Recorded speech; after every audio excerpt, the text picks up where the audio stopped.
Hello everyone, this is Sir Samuel from Psychology Department. Once again, I'd like to welcome you all in my second video. In our last video, we were talking about thread approach. We have ended up with a thread approach. Let me highlight before I go on to another thread approach. Last time we had talked about self and personality.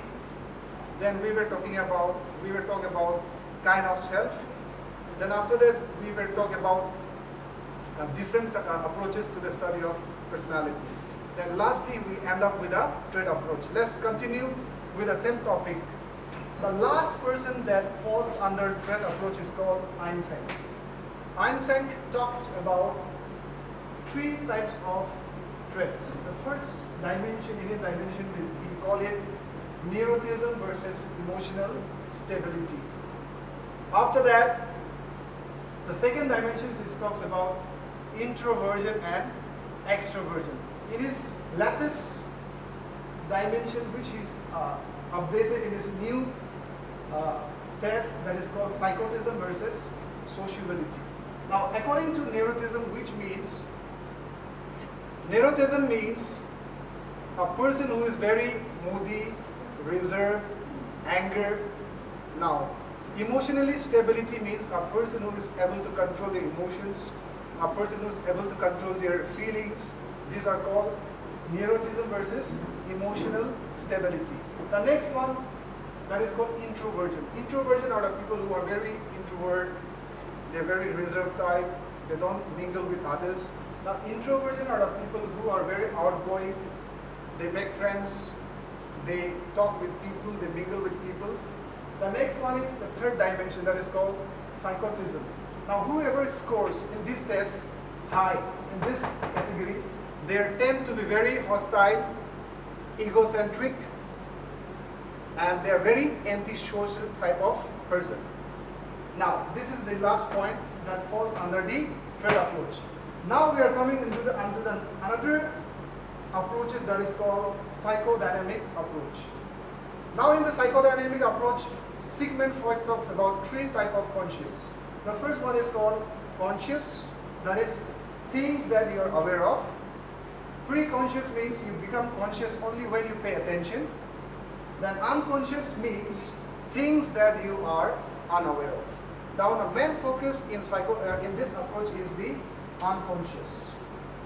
Now, for Freud, unconscious means it is the unfulfilled desire of a person, where he or she has already forgotten and has gone to the unconscious, and that is why the psychodynamic approach, the mainly focus is on the unconscious. Now, in the unconscious, we have three structures of personality. The first one is called id, the other one is called ego, and the third one is called superego. Id means unconscious, and ego means this is the pre-conscious. Sorry, id is the unconscious, this one is the pre-conscious, and superego is the conscious. Now, in this three structure of personality, principles are there. Now, id, which is the unconscious, this id is based on the pleasure principles. Now, whatever they do, they do it with them here. They don't give any, like respect to the societies, and they don't have to do anything with the norms. They do whatever they like.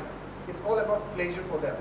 Now, this id is based on pleasure principle. Now, according to Freud, people usually follow this id because they don't want to remember their painful memories. That is why they live with this id. The another one is the ego. Ego is the pre-conscious, and this is there to control the needs of the id. Now, ego is based on the reality principle, and please remember, id is based on the pleasure principle and ego is based on the reality principle. Id is there just to control. Ego is just there to control the id, because id never realized the norms and the moral values. That is why ego is there to control the id. and it always works based on reality principle. Now after that, we are coming onto the next level of the personality, that is called superego. Superego is there to control it and ego. And superego is work based on moral values. And the principle that he follows is, that is moral. Now whatever a person does based on this superego, they will do it on the basis of moral values. So that is called structure of personality. Now we are moving on to the next topic.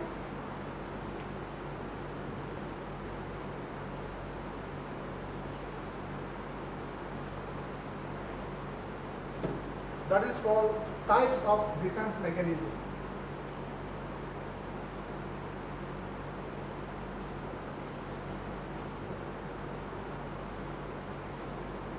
Types of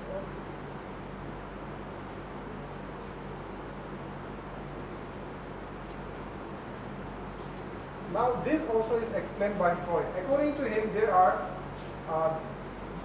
different type of defense mechanism are there. Number one is called repression.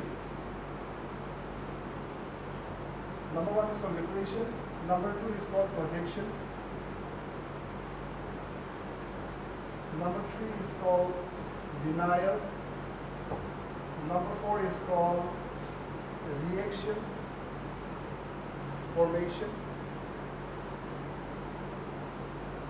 Number five is called rationalization.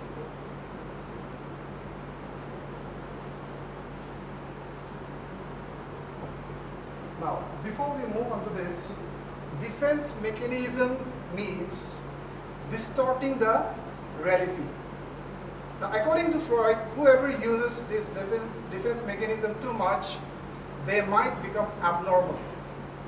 But little bit, whenever you use it little bit, it's okay with a person. Now, defense mechanism, it means you are trying to defend yourself.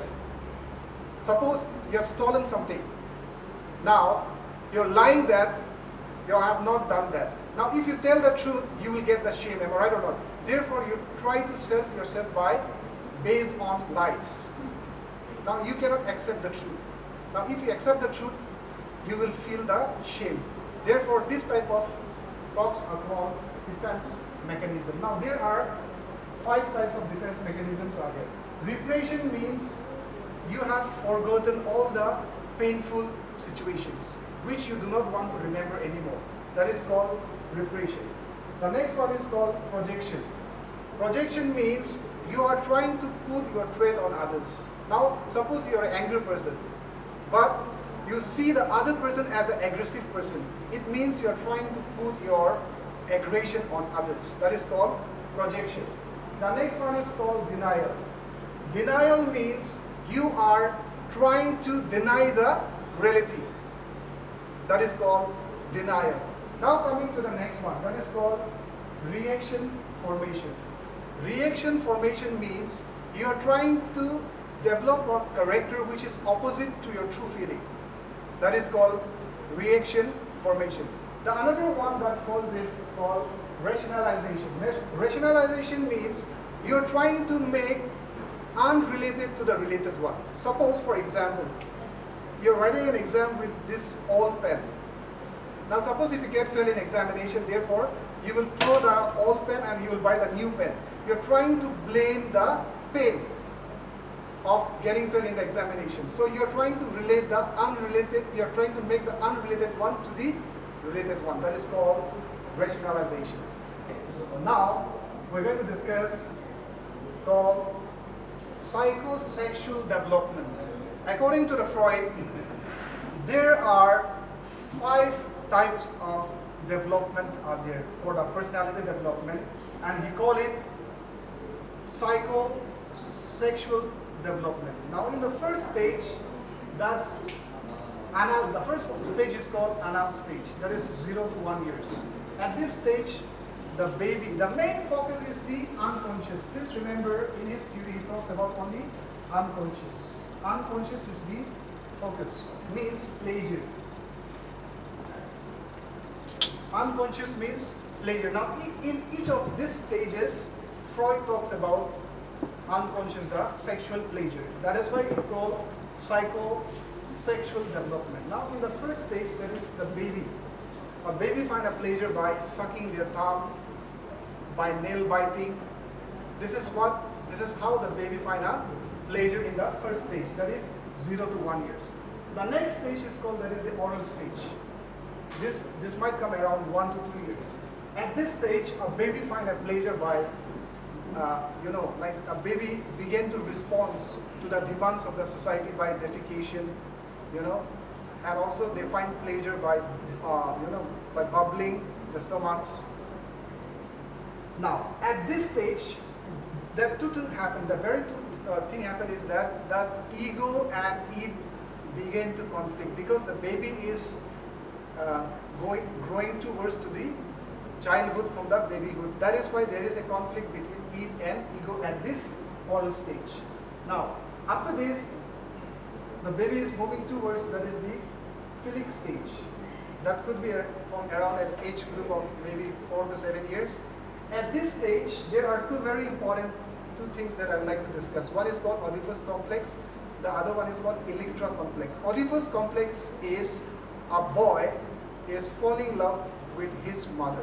That is called Oedipus complex, and begin to have hostility towards to his father at this stage. That is called maybe 5 to 7 years at the age where a child is begin to fall in love with his mother and begin to have having this hostility towards to his father. That is called Oedipus complex. Now, in this same stage, we have another technical word that is called Electra complex. Electra complex means a girl child is falling in love with her father symbolically and wants to have a child. But as they grow, these things get changes as they grow in their age. Now, the child is moving towards to the latency stage.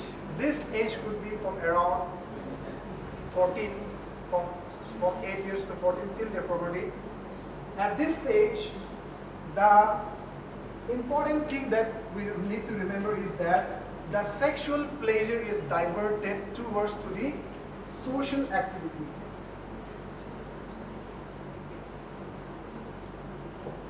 Now, in all the stages, a child used to have sexual pleasure, right?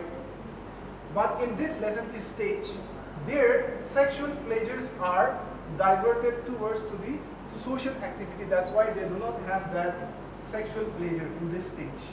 Now, once they move to the another stage, that is the genital stage, that is the last stage in the psychosexual development. In this stage, both the opposite sex, they are mature, they have respect for each other, and that is called genital stage. Now, two important things need to be remembered in this psychosexual development is that one is called fixation. The other one is called regression. Fixation means if in any of this stage, if a child is not able to solve the problem, then they will stuck in any one of this stage. That is called fixation. Suppose, for example, if a child is not able to solve the problem of Oedipus complex, a boy is falling in love with his mother. If this problem is not solved, in case, then a boy will remain here itself. That is called fixation. The another one is called regression. Regression means the child has to go through with all these stages, one after another. Now, if a child is unable to go through with any of these one stages, then he will go back to the previous stage. That is called regression. Regression means going back to the previous stage if a child is unable to go through successfully in any of these stages. That is called regression. Now, this is all about psychodynamic approach. Now we will move to another new topic that is called post-Freudian approaches. Now, when we say post-Freudian approaches, it means they were the follower of Sigmund Freud. A person named like Carl Jung, Karen Horney, Alfred Adler, Erikson. These were the followers of Sigmund Freud, but they do not agree with what Friedman talks. Like Friedman talks about only sexual aggression, and desires. But their approaches were totally diverted from Sigmund Freud. That's why they are called post-Freudian approaches, because once they were the follower of Sigmund Freud. Let's go one on one. Carl Jung talks about aim and aspiration. According to him, you'll find it in your note already, which is given already. According to Carl Jung, he talks about aim and aspiration. Aim and aspiration talks about the wholeness. According to him, in human life, personality can be only developed when there is a wholeness in his or her life. And this wholeness can be only comes once he or she started finding the collective unconscious. Collective unconscious means that the idea about God, idea about angels, idea about Satan, idea about God the Mother that we see the map of India, which is considered as God Mother. Now, once need to understand all those collective type of unconscious, then only the wholeness will come in his or her life. And that is how the personality development will come in his or her life, according to Carl Jung. The next one, Karen Horney, talks about growth and actualization. Now, according to her, she talks about, if you see any of the psychologists, those psychologists are based on male psychology. She is the only one psychologist who talks about females psychology, Most of we can consider as a feminist. She said, no male or no female can be considered as an inferior. According to her, both male and female need to be equally loved. And according to her, females are only psychologically disturbed when there is an indifferentiation in the gender by the parents during the childhood. And that is how a girl child feels insecure and they suffer with a basic anxiety. Now coming to the Alfred Adler. Alfred Adler talks about lifestyle. According to him, when human beings are social beings, therefore we need to interact with each other. Now once we start interacting with each other, now we get to know the good quality of the other people. And that is how the good qualities that develops in our personality. Now, according to him, it's lifestyle. Now the next one is called Erikson. Erikson talks about search of identity. Now according to him, he talks about the adult psychology. According to him, 18 to 25 years, adults, they begin to search for their identity. Now if one is unable to find an identity in their life, they used to have a lot of psychological problems in their life. But a person who finds a meaning in their life, who finds an identity in their life, they feel, psychologically, comfortable, and they are happy about themselves. That is called search of identity. The next one, the new topic that is called behavioral approach. We are only talking about study of personality. Okay, different people, different approaches talks about differently. When it comes to study of personality. Now, if you come to behavioral approach, their approach to study personality also is very different. Now, according to them, now if a person needs to study a personality, there should be a response. Now, whenever there is a response in the environment, there is a change in the personality in the person, and that is how they focus according to them. Now, according to them, things which is internal cannot be observed. Things can be only studied which is observable, definable, and measurable. Therefore, for them, things which is observable, definable, and measurable is considered as personality. And there need to be two things. One is the response, the other one is the environment. Now, whenever there is a response, there is a change in the personality.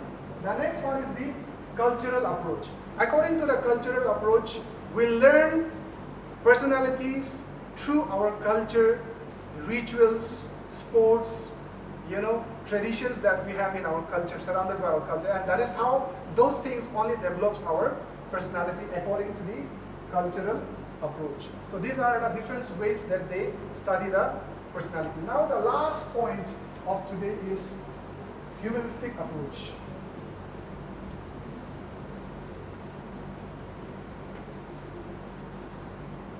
And this is going to be the last point for today. Humanistic approach.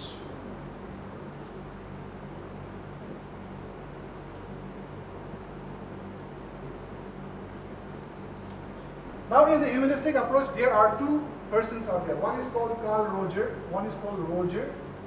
The other one is called Maslow. Now let's go with Roger first. Roger talks about fully functioning.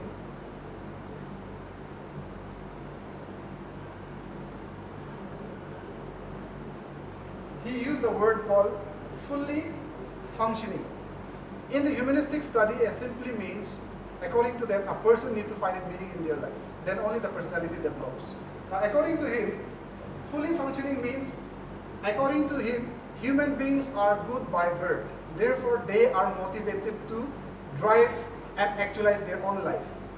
And therefore, every human being is potential, having the potential and talent to grow by themselves. That's why it's called fully functioning. Under this, another assumption that he used is called real self and ideal self.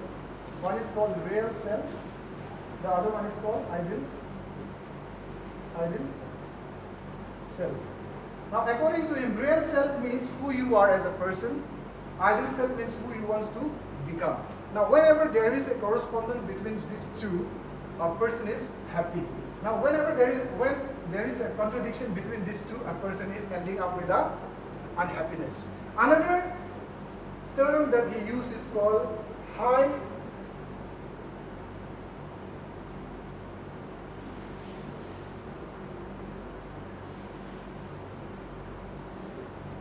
Another term that Roger uses is called high self-esteem and low self-esteem.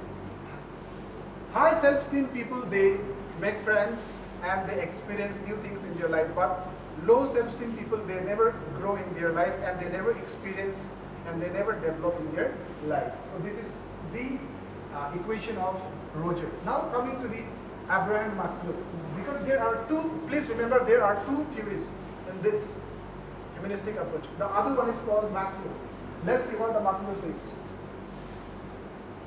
Maslow talks about self-actualization. He talks about self-actualization.